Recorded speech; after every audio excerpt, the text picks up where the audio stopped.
your voice. If you're baptized in the Holy Ghost, go ahead and pray in tongues all over this building right now.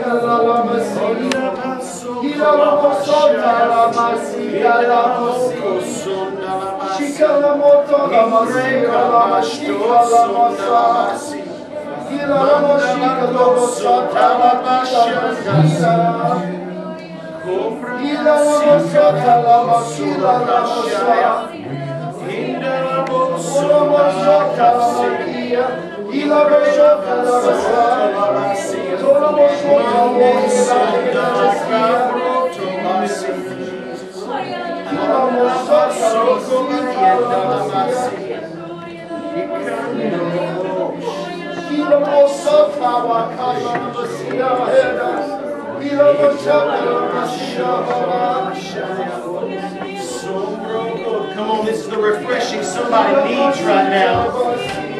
In the Spirit, as we begin to pray in other tongues, I just saw a pool of water. And I heard the Lord say somebody came into this meeting dry, weary, saying, God, I don't know what all's going to happen this week, but I just want a refreshing. And God said, your refreshing's here tonight if you'll just press into it. If you'll just open yourself up and receive it. One more time, we're going to pray one simple prayer in English, and then we're going to pray in the Spirit one more time before we get in the Word. But if you would, just lift your hands and say, Heavenly Father, we invite and invoke the presence and the power of the Holy Ghost. Holy Spirit, you're in charge tonight. Take over this service. Take over my vessel. Do whatever you desire to do in me and through me tonight. In Jesus' name, don't let me just be touched, but change me tonight. In Jesus' name. Now pray in the Spirit one more time all over this building.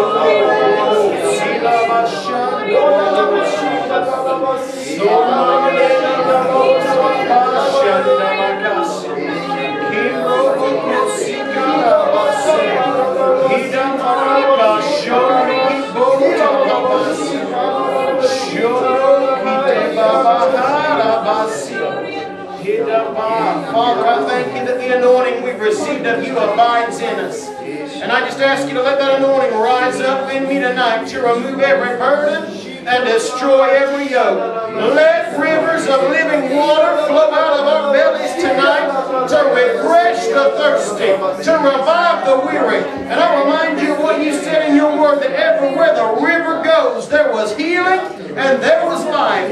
So let the river flow tonight, and let there be life and healing in the house. We thank you for what you're doing in this place. And Father, I pray that you would open our eyes, even as we sung earlier. Open our spiritual eyes to see what you're doing and what you desire to do in our midst. Father, I remember reading in Exodus about a meeting where the whole congregation of Israel saw your glory. And I ask you in this place tonight, let this congregation see your glory. Let us experience your power. Let us be changed by your presence in Jesus' name. Give the Lord a hand as you see it. Hallelujah. Hallelujah. Thank you, Jesus. Praise you, Jesus. Grab a Bible. We're going to get right down to business. We're going back to Genesis 26. Amen. We'll begin reading at verse 17. If you weren't here last night, I believe it's going to be on YouTube in days to come, so check that out. But we're picking up where we left off. This is the journey to Rehoboth, part 2. And I'm believing that God's got a word for us tonight. Amen? Amen. Genesis chapter 26, beginning at verse 17. If you have it, say amen. Amen. And Isaac departed thence and pitched his tent in the valley of Gerar and dwelt there. And Isaac digged again the wells which they had digged in the days of Abraham his father, for the Philistines had stopped them after the death of Abraham. And he called them after the names by which his father had called them. And Isaac's servants digged in the valley and found there a well of springing water. And the herdsmen of Gerar did strive with the herdsmen of Isaac, saying, the water is ours. Therefore he called the name of the well Esek, because they strove with him. And they digged another well, and they strove for that also, and he called the name of it Sidna. And Isaac removed thence, and digged another well, and for that they strove not. And he called the name of it Rehoboth, for he said, for now the Lord hath made room for us, and we shall be fruitful in the land. And Isaac removed thence and departed to Beersheba. So tonight we're going to be talking. You know, it's amazing to me how revelation works. Whenever God gave the name Rehoboth, God was showing Pastor the destiny of this house. He was showing him the destiny of, as we said last night, every believer. How many of you know it's not God's will for us to be in a limited place? Amen. It's not God's will for us to just have enough to barely get by. I mean, just enough joy to keep from being depressed. Just enough peace to keep from having a panic attack. Just enough health to keep from going to the hospital. Come on. That's not how God wants you to live. God wants you to have an abundance, an overflow in every area, spiritually, physically, financially. And God showed Pastor the destiny of this house. But here's the thing when God shows you your destiny. God shows you your destiny, but He don't always show you the trip right off the bat. Everybody wants to get from point A to point Z right off the bat. Think about Joseph. He was at point A. He was a young man. God showed him his destiny. You know what it was? Hey, Joseph, all your brothers are going to bow down to you. And Joseph woke up after that dream and said, oh man, that's awesome. My brothers are going to bow down to me. I think I'll just go tell them they're all going to go bow down to me. And Joseph was like a lot of the rest of us. He thought he was going to go from point A to point Z. But see, God showed Joseph the palace. But He didn't show him the pit. He didn't show him Potiphar's house. He didn't show him over a 2-year prison stretch that he was going to pull. Sometimes if God showed you the trip, you'd walk away from your destiny. Because the fact of the matter is, I don't know about you, I like the palace. I know when I was a 15-year-old boy, the vision God gave me about the future of this ministry, we're beginning to step into it now. Thank you, Jesus.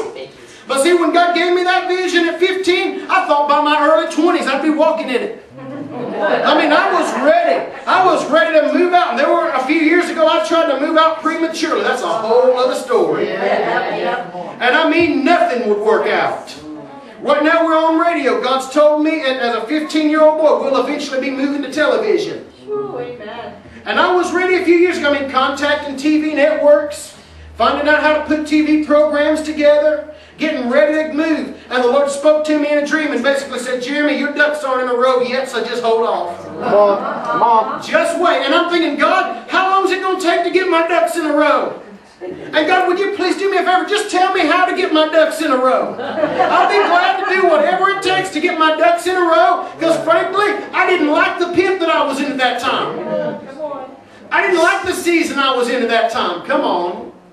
But see, sometimes God will show you point Z, but what He doesn't show you is point B, C, D, E, and F. He doesn't show you the journey. So God had a plan for Isaac. Isaac was meant to go to Rehoboth. But before he could go to Rehoboth, he had to go back, like we did last night, and redig the wells that the Philistines had clogged up. And then he had to go to another place, and they dug a well, and they called it Esek. Because the men of Gerar strove with Isaac's men. And as we've been saying this whole weekend, names in the Bible have a significance. And so I looked up the name Esek, and it means contention.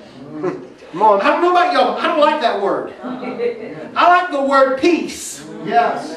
There was one day that I had some stuff going on. Thank God I'm not talking about anything with our marriage, but distant family. Relatives. You know those folk that everybody has but nobody wants to talk about. Relatives. They were about to drive me up the wall. And I went into the bathroom that day and I said, God, for once in my life I have something in common with the psalmist David. I could totally pray that prayer. Oh, that I had the wings of a dove.